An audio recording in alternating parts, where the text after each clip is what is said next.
নবী বলেন, উম্মত আল হাসানু ওয়াল হুসাইনু ইবনা, আমার হাসান আর হুসাইন আমার দুইজন বংশধর। সবার বংশ হয় ছেলে থেকে, আমার নবীর বংশ ধারা আসলো মেয়ে থেকে। নবীজি বললেন, আমার হাসান আর হুসাইন আমার দুইজন বংশধর। মান আহাব্বাহুমা ফাকাদ আহাব্বানি, তাদেরকে যারা ভালোবাসবে মূলত আমি নবীকেই তারা ভালোবাসবে। একবার জোরে বলা যাবে কি সুবহানাল্লাহ? ইয়া রাসূলুল্লাহ, ইয়া হাবিবাল্লাহ, ইয়া রাসূলুল্লাহ, ইয়া হাবিবাল্লাহ, ইয়া রাসূলুল্লাহ, পাই যদি নবী গো আপনার দিদার, মউতের যাত না থাকিবে না আমার, দয়া যে করিয়া দিও গো দিদার। ইয়া রাসূলুল্লাহ, ইয়া হাবিবাল্লাহ, ইয়া রাসূলুল্লাহ, ইয়া হাবিবাল্লাহ। চন্দনাইশবাসী কবি মনোযোগের সাথে কথাগুলি শুনে যাবেন। আজ নবীজি বললেন, তাদেরকে যারা ভালোবাসলো আমি নবীকে তারা ভালোবাসলো। ভালোবাসা শুধু এইখানেই রয়ে গেল না, ট্রান্সফার হয়ে গেল। ওমান আহাব্বানি, কেউ যদি আমি নবীকে ভালোবাসে, আহাব্বাহুল্লাহ, সে আল্লাহকে ভালোবাসলো। আল্লাহর ভালোবাসা শুধু ওইখানেই সীমাবদ্ধ না, ট্রান্সফার হয়ে গেল অন্যদিকে। আল্লাহর নবী আরো বলেন, ওমান আহাব্বাহুল্লাহ, যে আল্লাহকে ভালোবাসলো, আদখালাহুল জান্নাহ, জান্নাহ, জান্নাহ, জান্নাহ, সে আল্লাহ জান্নাতি, জান্নাতি, জান্নাতি। একবার জোরে বলা যাবে কি ইয়া রাসূলুল্লাহ? মাহফিল কি কম দামি? হ্যাঁ, ইমাম হুসাইনকে উনি কি শুধু আমাদের না সবার? তো যদি সবার হয় তাহলে শুধু সুন্নিরা মাহফিল করে, বাকিরা কোথায়? খালি পান খাবে, বাকিরা চা খাচ্ছে, ঘুমোচ্ছে, আর খালি বেদাতের ফতোয়া মারতেছে। বেদাতের ফতোয়া দিয়া কিয়ামতের ময়দানে সুপারিশের আশা করতে পারবেন না। হাদিসের পরের অংশ শুনে যান। আল্লাহর নবী বললেন, ওমান আবগাদানি, ওমান আবগাদাহুমা ফাকাদ আবগাদানি, তাদেরকে যারা কষ্ট দিল, কথা দিয়ে হোক, ব্যবহার দিয়ে হোক, আচার আচরণ দিয়ে হোক, ভয়ভীতি দেখাইয়া হোক, অস্ত্র দিয়ে হোক, সমাজ দিয়ে হোক, রাষ্ট্র দিয়ে হোক, কলমের মাধ্যমে হোক, আমার হাসান আর হুসাইনকে যারা কষ্ট দিবে, ওমান আবগাদাহুমা ফাকাদ আবগাদানি, সে আমি নবীকে কষ্ট দিবে। তাদেরকে কেউ যদি গালি দেয়, আমি নবীকে গালি দিবে। তাদের গলায় ছুরি চালাইলেন, আমি নবীর গলায় ছুরি চালানো হবে। তাদের বুকে বর্ষা মারলে আমি নবীর বুকে বর্ষা মারা হয়ে যাবে।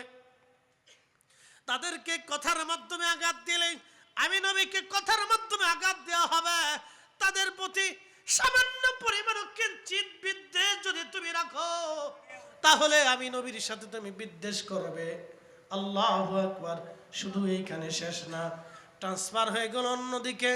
আল্লাহর নবী বললেন, ওমান আবগাদাহুমা ফাকাদ আবগাদানি, ওমান আবগাদানি আবগাদাহুল্লাহ, যে আমাকে কষ্ট দিল সে আল্লাহকে কষ্ট দিল।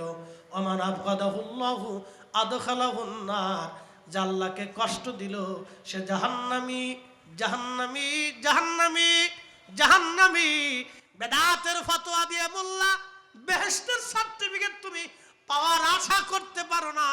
আমরা চোখের পানির মাধ্যমে আল্লাহর নবীর কদম মোবারকে সুপারিশের ধন্না ধরতে পারবো।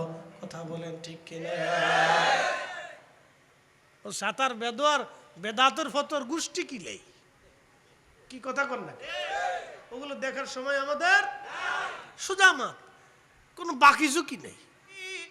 ভারতীয় উপমহাদেশের অন্যতম প্রখ্যাত সে আল্লাহর ওলি মুজাদ্দিদের তরিকার যিনি প্রবর্তক, তিনার নাম হযরতে শেখ আহমদ সেরহিন্দি ফারুকি মুজাদ্দিদ আল হুসানি রহমাতুল্লাহ আলাইহি। বন্ধু আমার খুব মনোযোগ দিন, উনি 1000 শতাব্দীর মুজাদ্দিদ ছিলেন, 1000 বছরের মুজাদ্দিদ ছিলেন তিনি। 1000 বছরের 1000 বছরের তিনি মুজাদ্দিদ ছিলেন। তিনি ইমাম হাসান হুসাইনের মহব্বতে কবিতা লিখতে যাই এইভাবে তিনি লেখেন, এলাহি বিহাক্কে বনি ফাতেমা কে বর কৌলে ইমা কুনে খাতেমা। এলাহি বিহাক্কে বনি ফাতেমা কে বর কৌলে ইমা কুনে খাতেমা। अगर दावतम रद कुनी वर कबूल, अगर दावतम रद कुनी वर कबूल, मना दुस्तो दमाने आले रसूल, मना दुस्तो दमाने आले रसूल। उन्हीं देखते है यार, আমার মৃত্যুটা তুমি, আমার দুয়াটা তুমি কবুল করো। বনি ফাতেমা হযরত ফাতিমাতুজ জাহরাই রাদিয়াল্লাহু আনহার কলিজার টুকরা আওলাদের উসিলায় তুমি আমার দোয়াকে কবুল করো আল্লাহ। একসাথে জোরে বলবেন কি আল্লাহু আকবার। কোনটা উসিলা মানছে? কি মানছে? জোরে বলে। কারণ উসিলা মানলে আমরা হচ্ছে শিরকি বেদাতি, আর আমরা উসিলার নাম আইনে উন্ডা হয়েছে সুন্নতি। কত বড় পাগলের দেশে বাস করি চিন্তা করে, কত বড় ডাকাত। হযরত সাইয়্যিদুনা ওমর রাদিয়াল্লাহু আনহু নিজে উসিলা ধরছে, সহিহ বুখারীতে আছে। আম্মা জান আয়েশা সিদ্দিকা রাদিয়াল্লাহু আনহা, যার জীবনের চরিত্রের ব্যাপারে আল্লাহর কোরআনের আয়াত নাজিল হয়েছে, একসাথে বলা যাবে আল্লাহু আকবার। তিনার মতো মহিয়সী নারী আমাদের মা জননী, তিনি নবীর ইন্তেকালের পরে রওজা শরীফকে বৃষ্টির জন্য উসিলা ধরছে। একসাথে বলবেন আল্লাহু আকবার। আর আমরা উসিলা ধরতে আমরা হচ্ছি বেদাতি, আমরা শিরকি হইছি, পাগলের দেশে বাস করি। এই জন্য 1000 বছরের মুজাদ্দিদ আল ফিসানি সিরহিন্দি বলেন, আল্লাহ ফাতিমাতুজ জাহরার কলিজার টুকরাদের উসিলা ধরলাম, আমার দোয়াকে কবুল করে নাও। আল্লাহ কবুল করো আর না করো, যদি পছন্দ না হয় আমার কথা, তুমি যদি কবুল করো আর নাই করো, কিন্তু আমি সিরহিন্দি তোমার দরবারে বলতেছি, আলে রাসূলের কদম গোলামি আমি সিরহিন্দি কখনোই ছাড়ব না। একবার জোরে বলা যাবে কি মারহাবা। আলে রাসূলের গোলামি আমি ছাড়ব না, আলে রাসূলের গোলামি ছাড়ব না। আল্লাহ তুমি আমার দোয়া কবুল করো আর না করো, আমি আলে রাসূলের কদম ছাড়ব না, গোলামি ছাড়তেছি না। আল্লাহ এটা আশিকের কথা।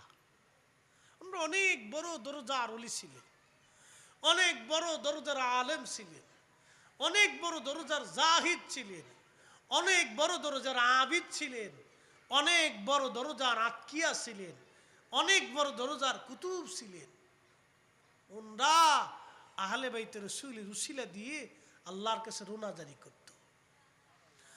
আমাদের বুলন্দ নসিব যে আমাদের জীবনের একটা সময়ে আমরা আহলে বাইতে রাসূলের মহাব্বতে শুহাদায়ে কারবালার স্মরণে আমরা একটা সময় বসার সুযোগ আমাদের হয়ে গেছে।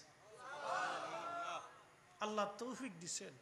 জীবনের কোনো পুঁজি আছে আমাদের নাই। আপনি নামাজ পড়েছেন, অ্যাটেনশন, আমার একটা ব্যাখ্যা সারা জীবনের জন্য মনে রাখবেন। নামাজ শুনে নামাজ পড়েছেন, কবুল হয়েছে কিনা কোনো গ্যারান্টি নাই, এর ভিতরে ভেজাল হতে পারে। আপনার আমার নামাজের ভিতরে ভেজাল ঢুকতে পারে। বলে হুজুর কেমন? ধরেন চেয়ারম্যান সাহেব এখানে বসাং, উনি নামাজে দাঁড়াইলেন, পিছনে হাজার হাজার মানুষ চিন্তা করলেন আমি এত বড় চেয়ারম্যান, 3 বারের ভাইস চেয়ারম্যান আমি, নামাজ যদি সুন্দর না হয় তাহলে মানুষ আমাকে কি বলবে? উনি খুব ঢক মতো নামাজ পড়াইতেছেন।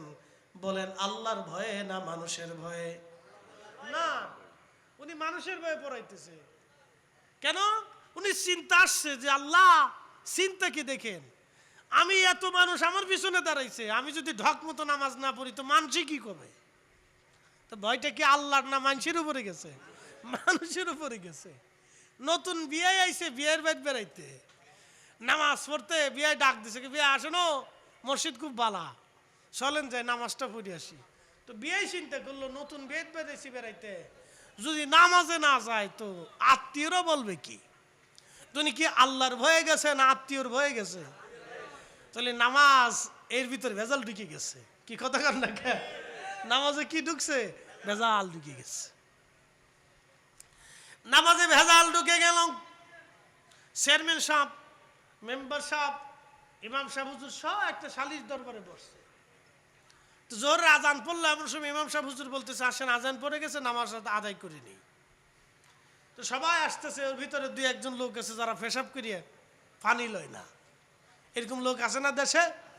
বহু লোক আছে যারা পেশাব করিয়া পানি লয় না, কিন্তু বিরাট বড় লোক পেশাব করে পানি লয় না। তো এত চিন্তা করলো এখন আমার তো ফ্যান নষ্ট, নামাজ যদি পড়ি ওই তো না, আর যদি না পড়ি তো সমাজ কি করবে? হে কিন্তু আল্লাহর ভয়ে মসজিদে গেছে না, সমাজের ভয়ে গেছে। এই নামাজে ভেজাল ঢুকছে।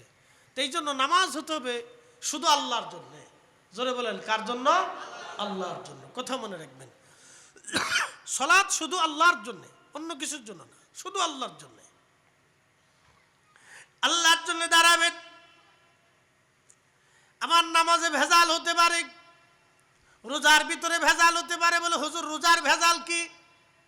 রোজা রাখছেন আপনি, চার দোকানে দেয়া বসছেন, চা তো খাওয়া যাবে না, বসে রয়েছেন দোকানে, আরো দুইজন আসছে, গল্প শুরু হয়ে গেল, এই গল্প সেই গল্প, ওই ভালো না সেই ভালো না, ও ছোটকালে অমুকটা চুরি করছিল, অমুকের গরু ধরে নিয়ে গেছিল, অমুকের ছাগল চুরি করছিল, লোক অমুক বালা না, ও সুদ খায়, ও অমুক লোক বালা না, অন্য বেটির দিকে মাঝে মধ্যে টেরে টেরে চাকায়। এরকম কিছু লোক আছে না? খালি মানুষের তো গীবত করতে থাকে, মানে হে একাই ভালো আর দুনিয়াত কেউ ভালো না, শুধু মানুষের দুর্নাম। তো রোজা রাখছেন, পাবলিকের যদি দুর্নাম করেন, গীবত করেন, তো রোজা শেষ। ও রোজার মূল্য নেই, এটা মূল্যহীন হয়ে যায়। তো রোজার ভিতরে ভেজাল হতে পারেন, জাকাতের ভিতরে ভেজাল আসতে পারে। বলে হুজুর এটা আবার কেমন? আমাদের দেশে কিছু মানুষ জাকাত দেয় মানুষ দেখানোর জন্য, লুঙ্গি দেয় 3টা, ছবি তুলে 9টা। এ কথা কন না কে? জাকাত না ফাজলিমি? ফাজলিমি, এতে 4 পয়সার দাম নাই। তো এটার ভিতরে ভেজাল ঢুকছে। জাকাতে ভেজাল হতে পারে, নামাজে ভেজাল হতে পারে, রোজাতে ভেজাল হতে পারে।